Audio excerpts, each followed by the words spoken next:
kitchen के ऊपर में जो है এটা আমি এচিটো ফিটিং কৰিলোঁ ফিটিং কৰি চাৰ্কিট চলালোঁ ইয়াক এতিয়া চেম্বাৰটোৰ পৰা চাইছে ডাষ্ট আছে চেম্বাৰটো আমি ক্লিন কৰি দিম কৰি ইয়াক চলাই দিম চলোৱাৰ পিছত চলাই চালোঁ কুলিং চব ঠিকে আছে তাজি জেট পাম নেমাৰো এইটো এচিড এতিয়া আৰু এমাহ মানুহ গৰম আছে ক্লিন देख लेता है ना अगर ब्रश से चला गया तो ठीक है एक बार क्लीन কৰিব লাগিব জাম থকাৰ কাৰণে ইয়াৰ সাৰ্কিটৰ প্ৰবলেম দি দিছিলে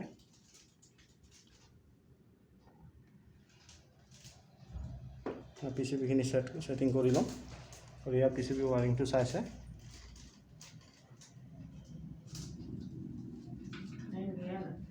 কাম দিয়া